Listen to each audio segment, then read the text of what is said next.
Praise the lord. మీ అందరికీ ప్రభువైన యేసుక్రీస్తు నామములో ప్రభు ప్రేమను బట్టి మీ అందరికీ వందనాలు. నాకు కరెక్ట్గా 4 రోజులైంది ఈ రోజుతో యాక్సిడెంట్ అయ్యి. ప్రతి డినామినేషన్ నా కొరకు ప్రార్థన చేశారు. సార్వత్రిక సంఘం ఇంటర్నేషనల్ లెవెల్లో ప్రతి ఒక్కరూ నా కొరకు ప్రార్థన చేశారు.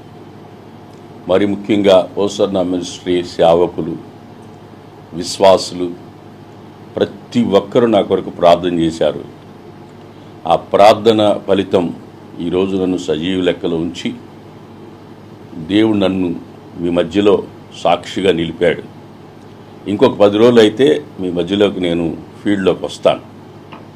మీరు ఎవరు ఇక్కడికి వచ్చి నన్ను డిస్టర్బ్ చేయకండి. మీ అందరికీ ప్రభు పేరట మనవి చేస్తున్నాను.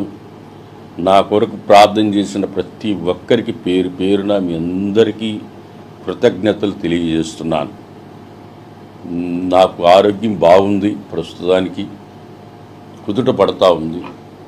అనుకున్న దానికంటే త్వరగా స్వస్థత కలుగుతూ ఉంది. వీలైనంత తొందరలో మీ మధ్యలోకి నేను వస్తాను. బైబిల్లో ఒక వాక్యం నాకు గుర్తుకొస్తూ ఉంది. 91వ కీర్తన 14వ వచనం. అతడు నన్ను ప్రేమించుచున్నాడు గనుక నేను అతను తప్పించి తిని, అతడు నా నామమును ఎరిగిన వాడు గనుక నేను అతన్ని గణపరిచి తిని, అతడు నాకు మొరపెట్టగా నేను అతనికి ఉత్తరం ఇచ్చి తిని, శ్రమలలో నేను అతనికి తోడై ఉంటిని. దేవుడు ప్రేమించే వారికి ఆయన ఎప్పుడు తోడుగా ఉంటాడు. ఈ వాక్యం నన్ను ఎంతో బలపరిచింది, ధైర్యపరిచింది. ప్రభు కొరకు తన ప్రాణాన్ని పోగొట్టుకునేవాడు నిత్యత్వంలో యుగయుగాలుండే రాజ్యాన్ని స్వతంత్రించుకుంటాడు. అలాగే ప్రభు కొరకు క్రైస్తవుడు మరణానికి భయపడడు. క్రీస్తు కొరకు బ్రతికితే క్రీస్తు, చావైతే లాభం, బెనిఫిట్. అపోస్తలుడైన పౌలు అంటాడు, మరణం నాకు అది ఎంతో ఆశీర్వాదకరం అంటాడు. ప్రియమైన దేవుని బిడ్డలారా, మరణానికి భయపడేవాడు క్రైస్తవుడే కాదు. నేను 16 ఏట సేవలు అడుగుపెట్టాను. ఇప్పుడు నాకు 60 ఏళ్ల వయసు.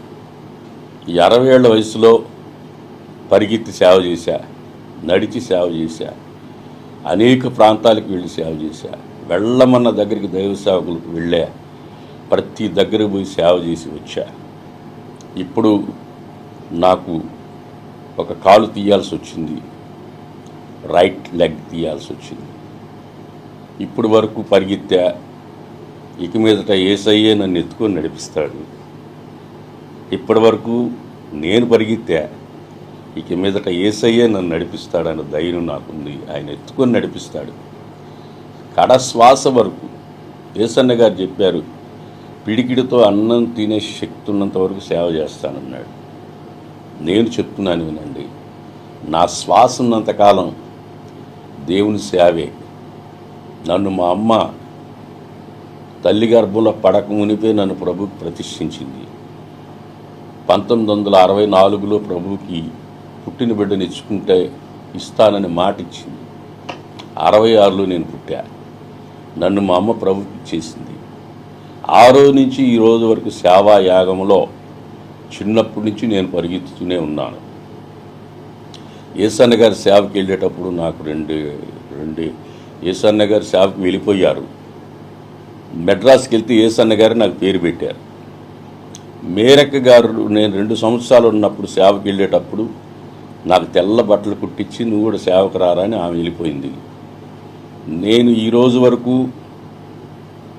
పరిశుద్ధులకు ఒక్కసారి అప్పగించబడిన బోధ నిమిత్తం, సేవ నిమిత్తం పోరాడుతున్నాను. అలుపెరగ పోరాడుతున్నాను. సేవలో ముందుకు సాగుతున్నాను. అనేక ఆత్మల రక్షణ కొరకు పరిగిస్తున్నాను, చేస్తున్నాను. ఇప్పటి వరకు చేసిన సేవ కంటే కూడా ఇంకా ఎక్కువ సేవ చేయడానికి నా కొరకు మీరు ప్రార్థన చేయండి. ప్రభువు నన్ను బలపరిచి వాడుకునేందుకు మీ అందరికీ ప్రభు పేరట మరలా చెప్తున్నాను. మా మినిస్ట్రీలో ఉన్న అబ్రహాం పాస్టర్ గారు కానీ, మా తమ్ముడు వెస్లీ కానీ, రాజు పాస్టర్ కానీ, రమేష్ పాస్టర్ గారు కానీ, తదితర మా పాస్టర్లు అందరూ నా కొరకు ప్రార్థన చేశారు. వాళ్ళందరూ ప్రార్థనలు నన్ను ఈరోజు సజీవ లెక్కలో ఉంచాయి.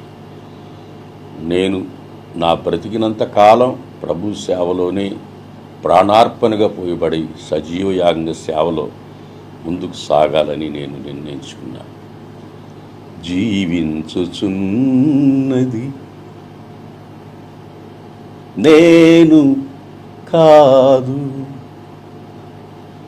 క్రీస్తుతో నేను సిలువ వేయబడినాను. క్రీస్తుతో నేను సిలువ వేయబడినాను. క్రీస్తే నాలో జీవించుచున్నాడు. క్రీస్తే నాలో జీవించుచున్నాడు. జీవించుచున్నది నేను కాదు, నాకు నివాసం లేనే లేదు. యాత్రికుడను పరదేశిని, నాకు నివాసము లేనే లేదు. యేసయ్య నివాసము నన్ను చేర్చినాడు. జీవించుచున్నది నేను కాదు, జీవించుచున్నది నేను కానే కాను. Praise the lord. మీ అందరికీ మరొకసారి ప్రభు పేరట వందనాలు. మీ Freddy Paul. Praise the Lord. God bless you.